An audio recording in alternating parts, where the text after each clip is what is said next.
have to really escalate the noise we make so that we'll be heard.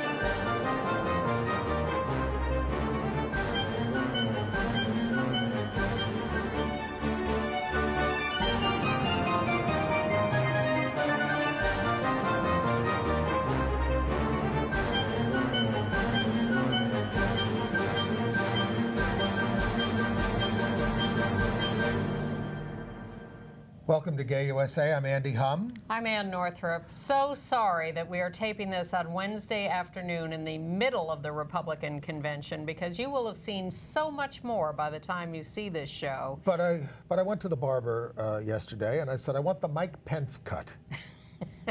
And you got it. Of course, I kind of have it too. More about whom anon. Oh my God, so much more. But I just want to emphasize that we are taping on Wednesday afternoon. So we're up to date on the latest on the Melania gate, but I'm sure more will play out by the time you see this. Melania's famous plagiarism was exposed, if you didn't know, by an African-American gay journalist. Fantastic. We are everywhere, and we know everything. Meanwhile, the Republican Party has nominated a virulently anti-LGBT Mike Pence for Vice President of the United States. LGBT activists, including us, kicked off the convention with a demonstration against hate and guns at Trump Tower in New York. And then the Trump Hotel. We'll show you a lot of that. An anti-LGBT group has withdrawn its support for the anti-LGBT First Amendment Defense Act because they think it is now anti-heterosexual. The city of Cleveland enacted transgender restroom protections on the eve of the convention, just in time. Those Republicans just can't catch a break, can they? The Methodist Church has elected its first out lesbian, gay bishop. The New York State policy against non-essential travel to North Carolina has left a hole in the Duke basketball schedule. What a shame. California is finally moving ahead on the mandate for LGBT inclusion in school history curricula. A New York man who was gay bashed in Queens County in 2011 was gay bashed again in the Bronx. Britain gets its first out lesbian cabinet minister. And we're going to be hearing a lot about from the AIDS conference in Durban, but we also have a report on a rise in drug-resistant gonorrhea, especially among men who have sex with men. But you've left out the most important headline on this list. The absolutely fabulous movie opens Friday. Haven't seen it yet, but we did see Patsy and Adina on the street Yes, yesterday. they premiered the because movie. they opened it down the block from us. And I was just trying to get a look, and they were telling me to move on. I saw the tops of their Patsy heads. and Adina. No.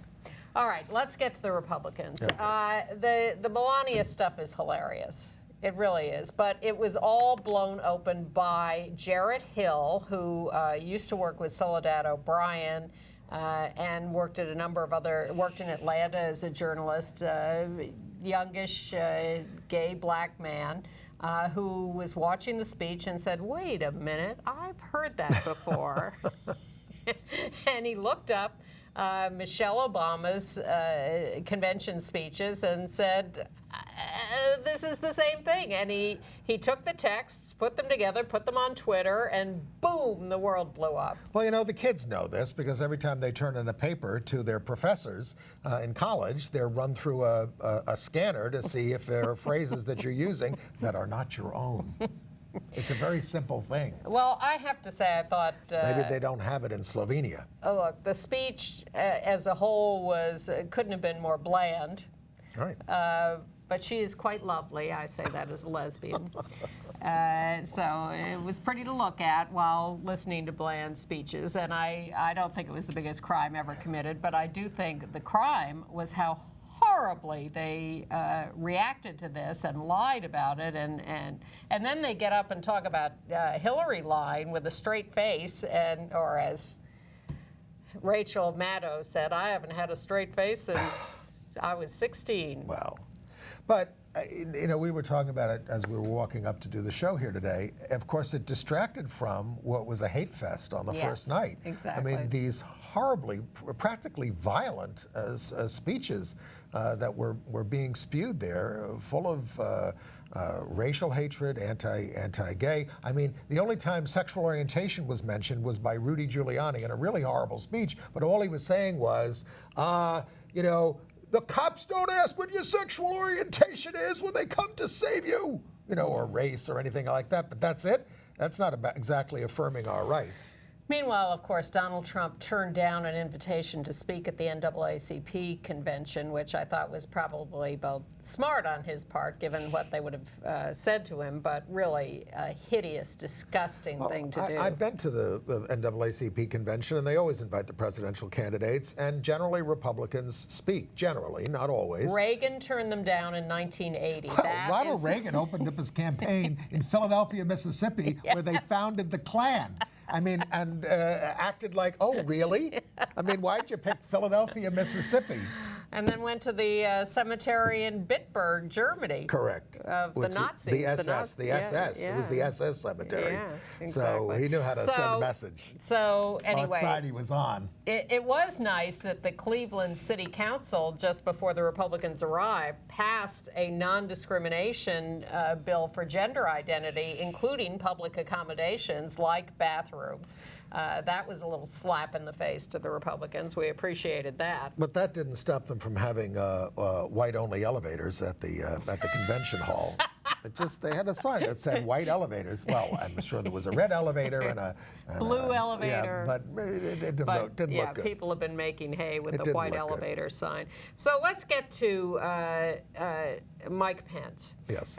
You know, we knew this was coming, and it just gave me the worst feeling in the pit of my stomach as they moved towards nominating Mike Pence. Not that Chris Christie or Newt Gingrich would have been an improvement. Well, Mike Pence is the governor of Indiana and was in a lot of trouble in terms of being reelected in the state of Indiana because they're sick of him. Even in Indiana, which often votes Republican in presidential elections, mostly votes Republican in presidential elections. So, you know, but Mike Pence, what a record as a congressman, as a radio talk show host, and as governor. This is a guy who got up on the floor of Congress and said, smoking doesn't kill people.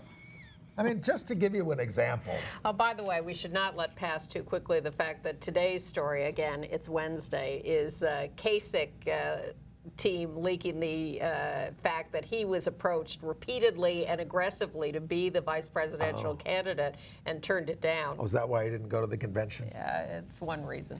But back to Pence. Mike Pence has a 100% rating from the NRA when he was in Congress, a 0 rating from the Human Rights Campaign, backed by the Family Research Council very heavily.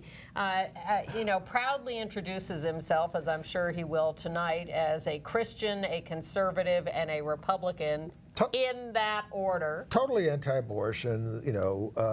Defunded Planned Parenthood, which is considered somewhat responsible for the huge, you remember the HIV outbreak they had in southern Indiana that was suddenly this roaring epidemic? Yes. Well, cutting funds to health clinics is one reason that happened. The Republican Congress, I mean, Mitch McConnell got up at the convention saying, these Democrats wouldn't even vote for the Zika bill to stop Zika because they put in a defunding of Planned Parenthood. You're going to need Planned Parenthood to help control the Zika crisis, right, for God's sakes. And Mike Pence was proposing legislation that would punish doctors and ban some forms of contraception.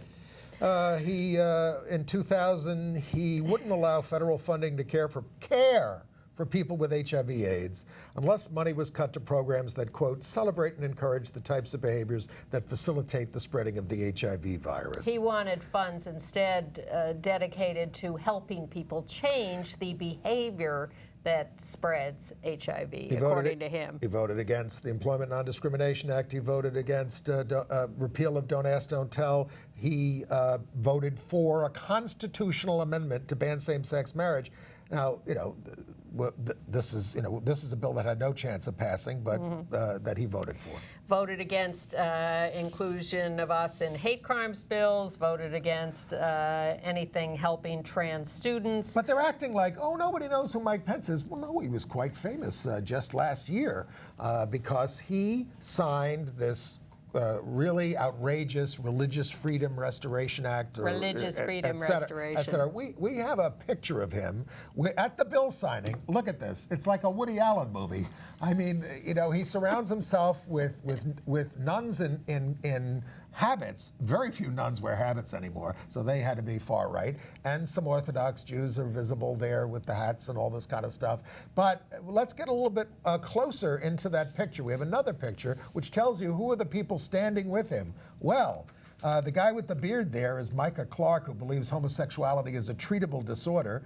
Behind him in the back is Kurt Smith, who equates homosexuality with bestiality, and he helped write the bill. And behind Pence to the right is Eric Miller, who propagandized that pastors could be jailed for preaching against homosexuality.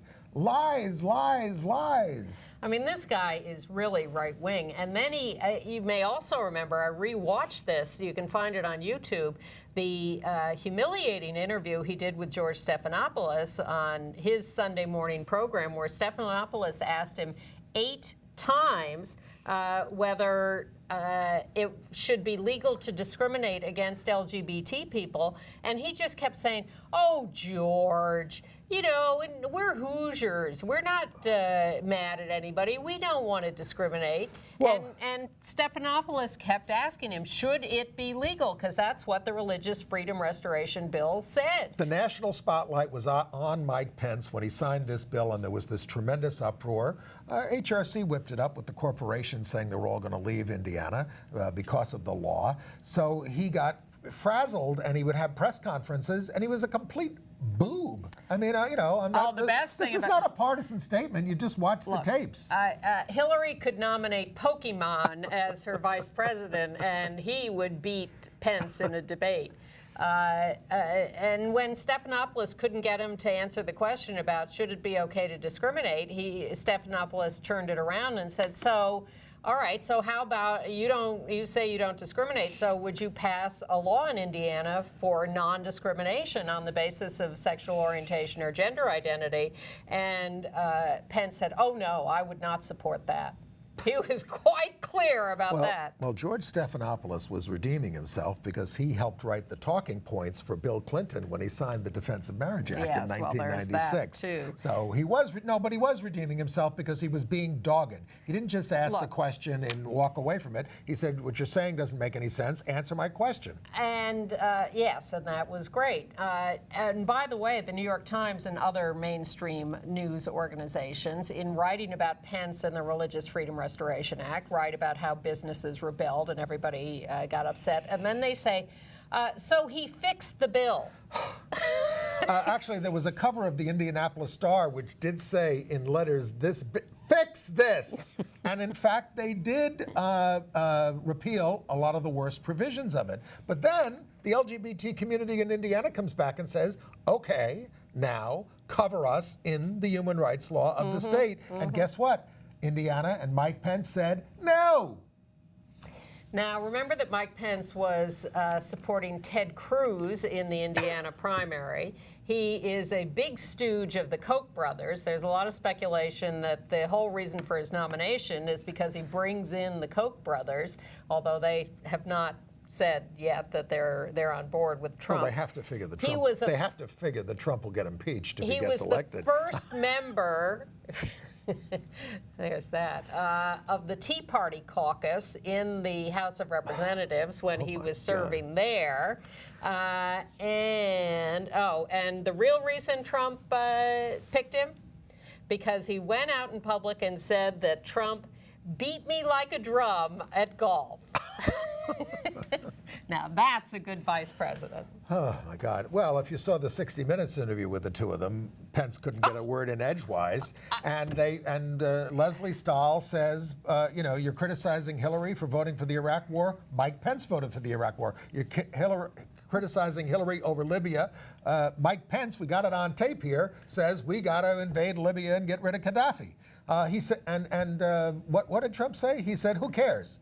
Or Well, "I don't care. I don't care." Yeah, but he could have finished the sentence by saying, I don't care because this stooge is not going to have any power to do anything in my administration. What do you think this is all about? It's certainly not about hiring someone to do anything. Well, Why should he care? it's the Trump show. So I'm just grateful that someone as weak as Mike Pence is going to end up in a debate for the vice presidency. But God help us if he ever gains any real power, because he is It's scary. horribly scary. Scary. And they did adopt their virulently anti-gay platform. There was an out lesbian member of the platform committee, Rachel Hoff. She says she doesn't plan to leave the party, but she says there's some bad stuff in there about bathrooms and hurtful language on gay parenting and adoption. First of all, you know what Trump said about the really hideous anti-LGBT platform? It's very good. And then Oklahoma Governor Mary Fallin, who was chairing the platform committee, was confronted about the anti-gay platform. She says it's not anti-gay because there were gays on the committee.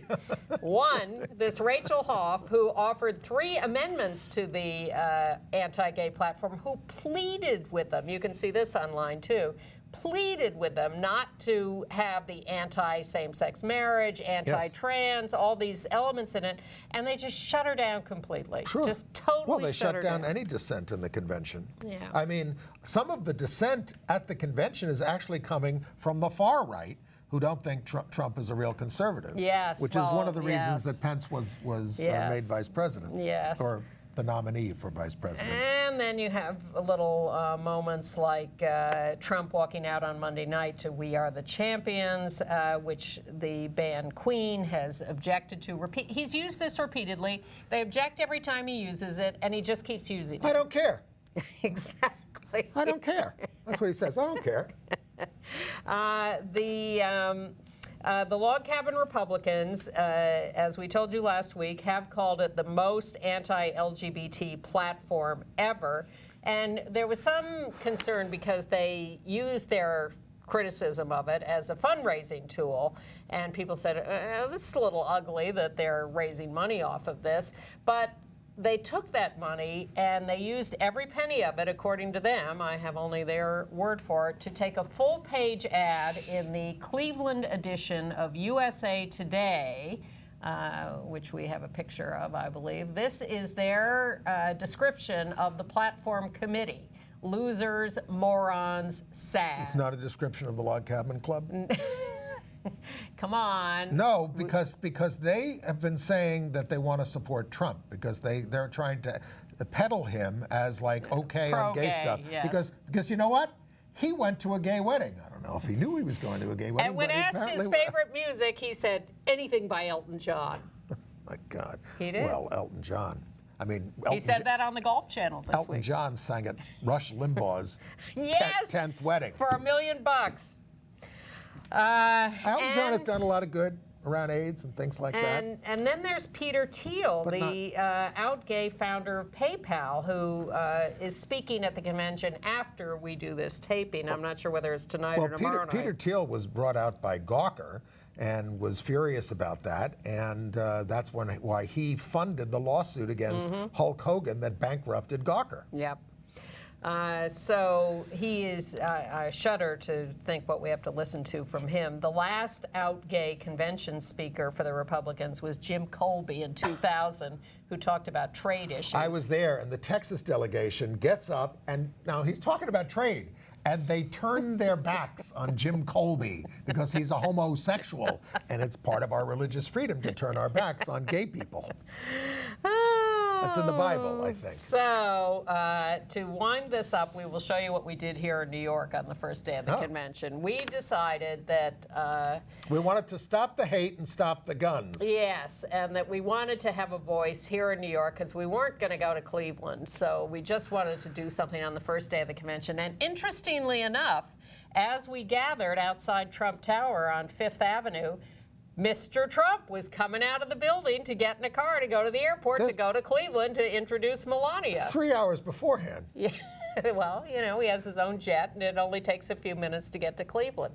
So, Queer Nation, Gays Against Guns, New Yorkers Against Gun Violence, Code Pink,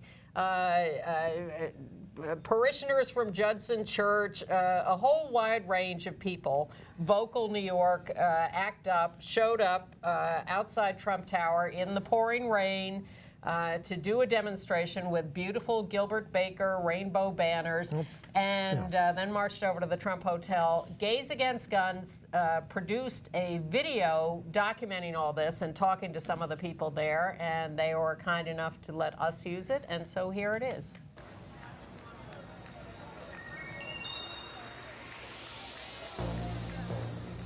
Why am I here? Because, well, the guns don't just show up in the inner cities. It comes from somewhere. We need to get these guns off the street. It's to protect all of our citizens. We need to stop the hate when it comes to the gays, Muslims, blacks, racism. We need to come together as Americans and not be hyphenated anymore. How many more? How many more? I think that the problem is hate, and that we've got to work on that issue. And I think that that's at the bottom of all of the violence that we're seeing, whether it's the cops killing black people, whether it's other people killing police. There are 100 ways to kill us. And like for LGBT people, just the hate kills. It kills young people who commit suicide.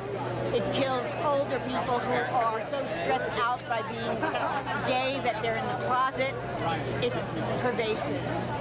But I need to be here, and I can't stand that the Republicans are blocking every single bit of legislation that they have basically blocked Obama because of their racism, because they are misogynist, because they are homophobic, and everything that they do spews hate.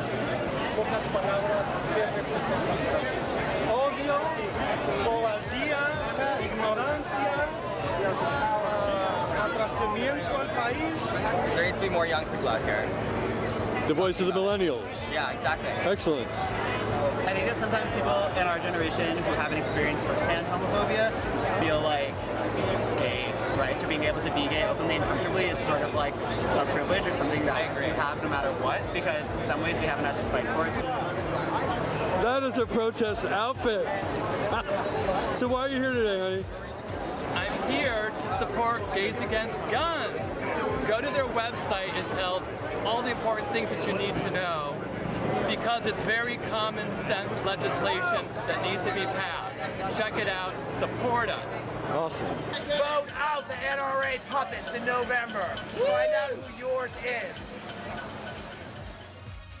Gays Against Guns, a very spirited demonstration. A lot of Gays Against Guns chapters are springing up around the country, and if you are interested in that, do go to their gaysagainstguns.net website. We want to thank producer Tanya Silverataram, editor Paul Rowley, and photographer, videographer Chris Aruda for that. And just to show that we're fair video. and balanced, I mean, there were also chapters of Pink Pistols, which is the pro-gun gay group as well. One guy accosted us at the demo and said, you know, how dare you try to take my guns away? I need them for protection. A viewer wrote about this to me, and I wouldn't want to deny anybody a weapon. I would never use a weapon, but a weapon for self-protection. But we're talking about assault weapons, which are committing mass killings on a regular basis. And I know some people do that with handguns on, you know, in Chicago, you read about this and all that kind of stuff. But it's the stuff with the assault rifles is absolute madness. And I take the point of the legendary Maxine Wolf there in the middle of the video talking about hate and the need to concentrate on hate. Yes. And whether it is the violence of the police against various communities, particularly young black men, or the hatred we experience, or any of it. That is really the core of all of this. And we're also concerned about sexual harassment, and apparently so is the News Corporation run by Rupert Murdoch, because they are finally, after 20 years, getting rid of Roger Ailes. Keep your fingers crossed. The deal is not done yet. Not directly because of the Gretchen Carlson lawsuit. No, because Megyn Kelly. Right, Megyn Kelly, their star, who was not defending Ailes during this, even though she has called him a friend in the past, acknowledged to the investigators from the law firm that was hired by News Corp to look into this, said, yeah, he went after me. Of course he did. The stories of Roger Ailes for 60 years going after women is just appalling. Every single woman who worked for him was expected to put out. Well, I've seen women who work for Fox News deny that he ever did anything to them. You see these women appear on The View or elsewhere who say he did nothing to me. So I can't say it's 100%. No. But my experience of Roger Ailes was watching him toss an ACT UP member down a flight of stairs at the Hilton Hotel in New York as we were protesting something that they were involved in. Yeah, he was a very violent guy. Yeah. I hope. All right, let's get to other news. You talked about the guy who was attacked in the Bronx. I'm going to get to all these violent stories. Yes, well, I have them at the top of my list. In fact, we have two stories of men attacked in New York City, one in the Bronx, one in Manhattan.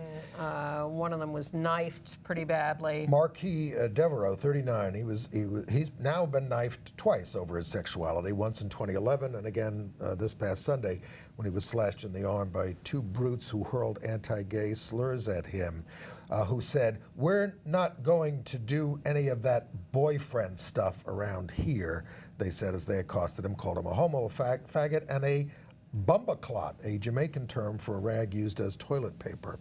The suspects fled. He called 911. And this happened to him in Queens years ago, and that guy who assaulted him was sent to prison. Update on Orlando. We're told by a viewer that two of the people shot there are still in the hospital, one in serious condition, one stable, and some of those who were wounded have been sent to rehabilitation facilities. But the FBI has been unable to verify that the perpetrator in that case used gay dating apps, and instead has found evidence that Mateen was cheating on his wife and with other women. But there are others, there are gay people from that area who went to the Pulse who say they had contact with Mateen on two gay dating apps, Grindr and Jack'd, and stand by their original claims. Look, whether I believe the people who say they saw him in the club repeatedly and talked to him, I think they're not hallucinating about that. There's a big debate because the FBI says they have not been able to definitely confirm that it was a hate crime. But here's the deal. The club was an hour away from where he lived. Yes. There are so many potential targets that anybody could have if they just want to go into a crowded area and shoot a lot of people. He was looking at Disneyland, too. He was, but he picked this club, and that's where he went, and that's who he shot. Yes. And he shot 100 people there, killing half of them. And you just don't do that by happenstance. He picked this venue. Right. So, a Latino gay spot for that. Well, it was Latino night at the spot. Well, that night, yes. Yes, I don't know whether he targeted that particular night, but he certainly targeted that club. Sad news from the District of Columbia, where another trans woman, Dee Dee Dodds, has been murdered. She was shot a couple of weeks ago. July the 4th. 22 years old. She was a sex worker. She was out on the street, and she was connected. She was very connected in the community. She was part of the community at Casa Ruby, which is the the Center for Trans People in D.C. A vigil was held in her honor on Saturday, and a memorial service is scheduled for next week, the week of July 25th. I don't have the details. She is the 14th documented trans woman murdered in 2016. More than 90% of the victims are people of color, and more than 3/4 are women. Yeah. So, you know, and again, why we talk about this practically every week, and part of it is because it's finally coming to the surface. I think this used to happen before. Yes. The victims would be misgendered by the police, and we would never hear about it. Well, another thing that doesn't get talked about much over the years is intimate partner violence, and there's a case in Los Angeles of one guy killing his boyfriend or former boyfriend, strangling him to death. There was a lot of drug involvement in this. The guy who was killed was a beloved member of the community. The boyfriend who killed him was someone who'd been involved with meth and was in a sober house, but maybe or maybe not having that work, and just a terrible situation. Should we Frank Rogers is the guy who you was have killed. other violent stories? No, Or but should- I have a sad report of a death of not violence, just a guy I want to mourn, Jeff Montgomery, who was a very important leader in the LGBT community. We have a picture of him. There he is. 63 years old. Yeah, Detroit. He described himself as someone who was a very uninvolved gay man for years. He did PR for the Detroit Thanksgiving Day Parade for years. And then his lover was murdered outside a gay bar in Detroit in the mid-'80s. And Jeff was totally radicalized by that and became an activist. He founded or co-founded the Triangle Foundation in Detroit, which was named in honor of the Pink Triangle from the Nazi era. Which has essentially evolved to become Equality Michigan now. And I knew Jeff because we'd wind up at demonstrations together and conferences together in the late 80s and 90s. And he was a very special person. He was smart as a whip. He was funny as hell. Incredibly generous, dedicated activist, just a great, great guy. And I've met a lot of wonderful people in this movement and feel very grateful for that. But Jeff was really a cut above, and his death is an enormous loss to so many people. Well, Jim Lessenberry, who's a former board chair at the Triangle Foundation, said certainly he was an advocate for LGBT causes, but he also saw the importance of advocating for our issues by advocating for all oppressed people. One of the things that brought him to prominence early on was he was involved. You remember the Jenny Jones case where the guy went on the air on the Jenny Jones show and said he had a crush on this other guy, and the guy killed him? Yes. And then tried this whole gay panic defense. And Jeff really led all the campaign to prove that the gay panic defense was not legitimate, and had to do enormous work on that. And that was 20 years ago, and it was not a popular analysis at the time. And he was a stalwart activist in getting that case understood appropriately. Okay, all right. Should we start? So let's talk about some of the things that are going on nationally and in the states. Okay. We've told you about the First Amendment Defense Act. The Republicans in Congress celebrated the month anniversary of the massacre in Orlando by holding a hearing on this anti-LGBT bill. But at this point, that was on the 12th. This point, the Anti-LGBT Family Research Council has withdrawn its support because there was a change made in the bill in committee, which would legalize discrimination against married straight couples on the same grounds, as the First Amendment thing. Well, it's some of what they did with AIDS legislation years ago. They tried to write AIDS legislation that outlawed promotion of homosexuality. Yes. So then they said promotion of homosexuality or heterosexuality. So now they've rewritten this Just bill. don't promote anything. To say that religions, you can use a religious excuse to discriminate not just against LGBT people, but any people. Yes. And this has offended the Family Research Council, which said that they got rid of the live and let live policy to appease the left.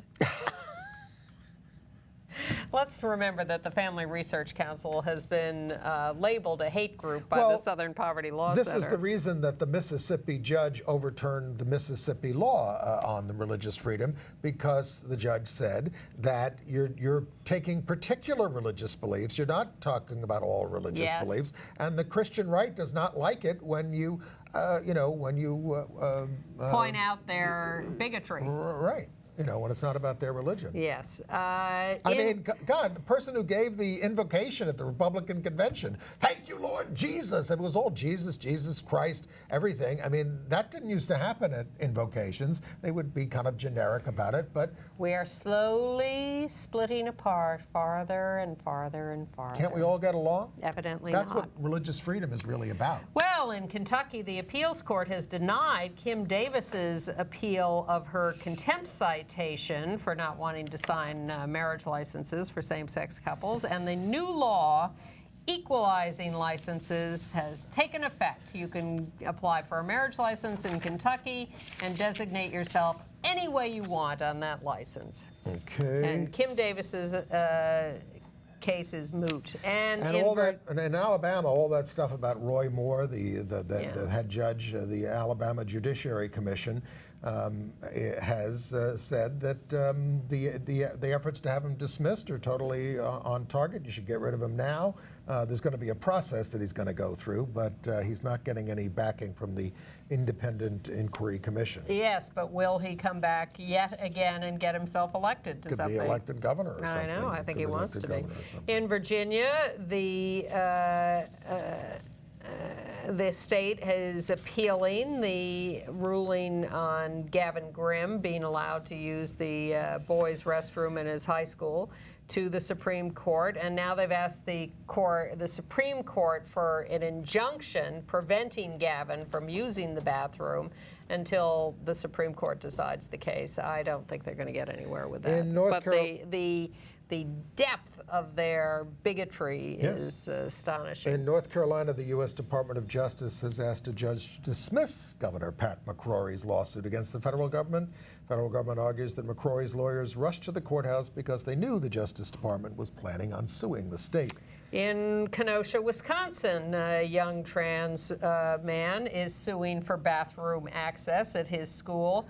The school said that not only would they not allow him to use the boys' restroom, but they want him and other trans students to wear green wristbands so that their bathroom use can be monitored. It's absolutely outrageous. Speaking of the bright green wristbands. Speaking of the pink triangle. And he says, look, I have no problems with the other students and with my teachers. He says they're fine. He says it's just the administrators who are screwing around on this. Well, that's Gavin Grimm's story in Virginia, too. The students are always fine. It's an occasional parent, an occasional administrator starts raising objections, and suddenly the whole place blows up. Well, speaking of schools, great progress in California after multiple delays. They passed a law about integrating LGBT issues into history classes 5 years and things. ago. So they're finally doing it, starting in the second grade with discussions about diverse families, fourth grade lessons about California's place in the gay rights movement. Seniors in high school will learn about the Supreme Court ruling legalizing same-sex marriage. This did pass 5 years ago, but they're finally getting to it. Well, you'd think that history classes in high schools would routinely be teaching this kind of history, but no, it's shocking. I am often shocked by the level of ignorance in the American population. And really, a lot of it traces back to the terrible teaching in these schools. They are You not, start talking about gay stuff in schools, those it's ears not are just gay stuff. Those ears are going to perk up. History doesn't seem to extend beyond the Second World War in these classrooms. Now, I am overgeneralizing vastly. I won't be like Whoopi Goldberg, who says, "Don't write to me." You can write to me, but I think the level of education could be raised. I have a little warning for those of you who advertise yourselves on Airbnb, because there was a Houston man who wanted accommodations for the Austin Pride Festival, and he made a booking and he paid for it, and then it was canceled and the lister, a guy named Wasif, sent him a message: "No LGBT people, please. I do not support people who are against humanity. Sorry." So Airbnb says, Sorry. Airbnb says, well, we have a zero tolerance policy for discrimination, so you're fired. Well, I mean, this is an issue. You can have anybody in your house that you want. If you just want to have a guest over, you can discriminate in any way that you like. But if you advertise your services through a profit-making service like this, if you become a public accommodation. Correct. Then there you are. All right, in New York City, the pension fund has dumped its investments in gun sellers, Walmart, Dick's Sporting Goods, and others. It's a long way around from the Gays Against Guns story. Did we talk about what's going on in Mississippi with the appeal there? No. No, the Attorney General in Mississippi, Jim Hood, who was a Democrat, right? Yep. He announced he won't appeal the judge's ruling blocking the state's anti-LGBT law. Yeah. Not in the best interests of the state or the taxpayers, and they don't have very much money down there. But the governor wants to move on with the case. No, he's hired all the right-wing firms. In Massachusetts, the right wing is not giving up. They want a public referendum to try to repeal the pro-trans bathroom law that was just passed and signed by the governor. Very inspired by what happened in Dallas. Yep. They only have to get 32,000 signatures to get it on the ballot, but they can't get it on the ballot until November 2018 under this process. Yeah, and they only have 80 days to collect those signatures. 32,000 isn't very hard. Just go to a couple of right-wing churches. Nice little action in Orlando, Florida, where LGBT protesters showed up to confront Marco Rubio, who was having a little event a couple of blocks from the Pulse nightclub, saying that he was a big hypocrite and had blood on his hands and claimed to be so moved and sympathetic to the community, and yet continues to be horribly anti-gay in his voting record and his attitudes, and, of course, in the pocket of the NRA. So we tell you about how some of these northern liberal states passed these laws saying you can't travel to states that have these horrible anti-gay laws, and New York State's done a bunch of them. So not laws, but really directives from the executives. But they're having a big basketball tournament with SUNY Albany supposed to play Duke, and the state is saying that is non-essential travel. You can't go because you're from a state institution. So this left a hole in the tournament schedule. They'll probably find somebody else to fill it in. Yes, they probably will. Congratulations to Dean Hansel, a longtime activist LGBT lawyer. He's been appointed in LA to the Superior Court as a judge. I want to note the passing of Edmund Browning. I'd forgotten about him, but he had been the presiding bishop of the Episcopal Church starting in 1985 in a very tumultuous period, but when isn't it tumultuous? And when he was elected, he said, "This church of ours is open to all. There will be no outcasts. The convictions and hopes of all will be honored." He consecrated the church's first female bishop. He helped move along women's issues, LGBT issues in the church, took a lot of heat for it, and said that, he was totally, how did he get into all this? He was a Methodist originally. He was totally inspired by a trip to Namibia, saw human suffering in the world and said, "I want to devote myself to people who are downtrodden." That's a good reason for getting involved in things. And the Methodist Church, speaking of them, Western jurisdiction of the United Methodist Church has elected an out lesbian bishop. This is a little contrary to Methodist policy, but they forged ahead, and we'll see whether they get any backlash from the church for that. Okay. And the Westboro Baptist Church has received a permit to hold a protest at the Democratic Convention in Philadelphia. God bless them. It wouldn't be a convention without them. No. In Lebanon, Tennessee, a couple of cops are in trouble for putting up posts on social media criticizing the decision of the United States military to allow service by transgender people. One cop has quit, one has been suspended. And a stunning report came out this week from the Williams Institute. Yes, it says that LGBT people are more food insecure than our non-gay counterparts. 25%, let me see if I can get this. They did a survey and they found that 25% of the LGBT people they surveyed had, in fact, been unable to afford to feed themselves or their families at least once in the last year. Compared to 17% of non-LGBT adults. Yeah.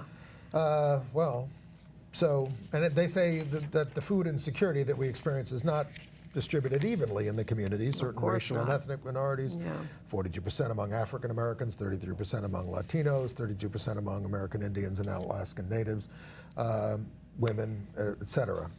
It's not like on TV where all the gay people are fabulous and live in nice apartments in Manhattan and are white, said Kathy Bowman, LGBT and HIV project director at Brooklyn Legal Services. It really is, you know, we've said for a long time on this show, we've tried to point out that in fact we are a diverse population economically, and if anything, less economically secure than the population as a whole. Well, and people don't want to believe that because we've sold this affluence myth for so many years. A totally disproportionate number of homeless people, especially homeless youth, but homeless adults as well, are LGBT. I encounter them in New York all the time. You know, because they were thrown out of their homes, they were early on, they had all these other problems, substance abuse, et cetera, and end up in tough spots. Yeah. All right. International news? Sure.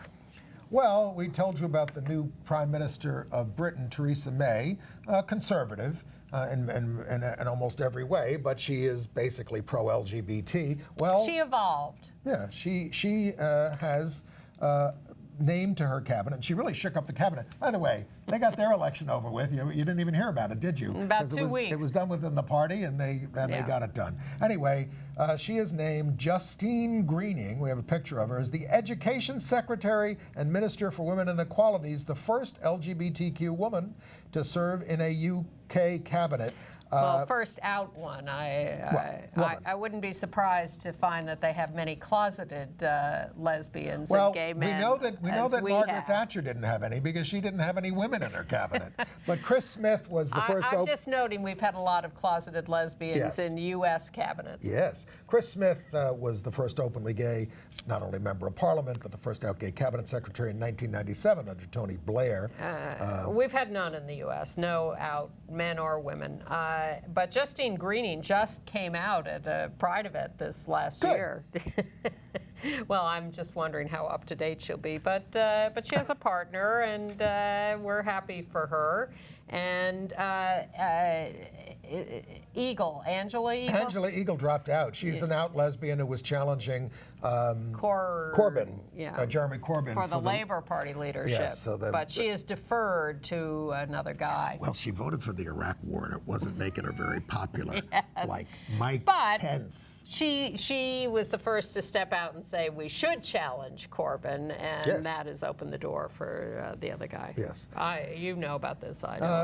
Hey, good news from Bolivia. They're now going to allow people to change their gender on official identity documents. They are joining Argentina, Uruguay, and Colombia as the only 4 nations to do that down there. Good news from Bermuda, where they've been fighting over same-sex marriage. The Senate there rejected a proposal to pass an amendment to the Human Rights Act that would have limited marriage to men-women relationships only. The fight continues. They're still trying to figure out what they're going to do for same-sex couples. They may do civil unions. The court may mandate marriage, but they actually had a little victory there that was good. Well, in Romania, as in some other Eastern European countries, they voted to ban same-sex marriage, I think usually through referenda.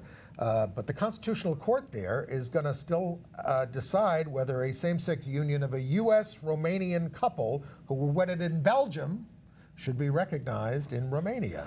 Vice President Biden was in Australia recently, and he spoke up for respect for LGBT people and talked about how proud he was of the administration for making advances. And he told them, don't worry about the election. It's going to turn out okay. He also said he's gotten in trouble with about 4 heads of state recently for bringing up LGBT issues in his private meetings with them. You go, Joe. Go for it. Vancouver is now officially the first Canadian city to adopt an inclusive transgender policy. The city council adopted it unanimously. There's going to be gender-neutral bathrooms, sensitivity training for staff. Go for it. And in Iraq, a religious leader has declined to issue a fatwa against gender nonconformists. He says, don't kill them, just stay away from them. Yes. Okay. And the Isle of Man has overcome the objections of one legislator, has gotten royal assent, and marriage between same-sex couples is now legal in the Isle of Man. Yes. But in Tanzania, a commissioner there has declared war on the LGBT population. In connection with Justine Greening being appointed Education Secretary in Britain, there was a British study released that said 73% of lesbian and bisexual women are not out at work. Wow. And that 74%, this is a study by Pride London, 74% of all LGBT people are not out in public. Well, straight people aren't out at work either in Britain. They wear wedding rings. I'm kidding. No sex, please. We're British. It's an old expression. In Russia, they're cracking down even more. LGBT activists wanted to have a gathering, a demonstration. They were denied 11 times a permit for the use of a public park. They were told there were other mass cultural events happening. This is where the mass cultural events were supposedly happening, but were not. So finally, 2 LGBT activists showed up with a rainbow flag and a couple of signs. They were arrested. Okay. AIDS news? Bosnia and Herzegovina has strengthened its non-discrimination laws for sexual orientation. Well, they do that as being part of the European Union. Yeah, well, they did something good. Yes. A big international AIDS conference happening in Durban, South Africa. Hey, they had 8,000 activists marching down there to protest, to get things moving. A lot of studies released a new one that says serodiscordant heterosexual couples, only 5% transmission when the non-infected person is on Truvada while the infected person is just getting on treatment. This is not about viral suppression. This is about just taking Truvada to prevent transmission while they're getting treatment. A transition period. Yeah. Did you know that PrEP was not approved for use by individuals under 18 in the United States? It isn't. But they did a study on teenage men who have sex with men in the United States, and they found that when they're monitored monthly, they're adherent, but when you change it to quarterly monitoring, they are much less adherent. Those teenagers, you need to stay on top of them. San Diego County has made a new commitment to ending the AIDS epidemic locally with aggressive testing and treatment, promotion of pre-exposure and post-exposure prophylaxis, really going out and making sure they find everyone who is infected and getting them on treatment. Well, the state of New York is trying to do the same thing and is bragging about the fact that new HIV diagnoses fell below 2,500 in 2014 when they have the statistics. It's the lowest number since 2000. 15 years ago, there were more than 6,700 new HIV cases in the state.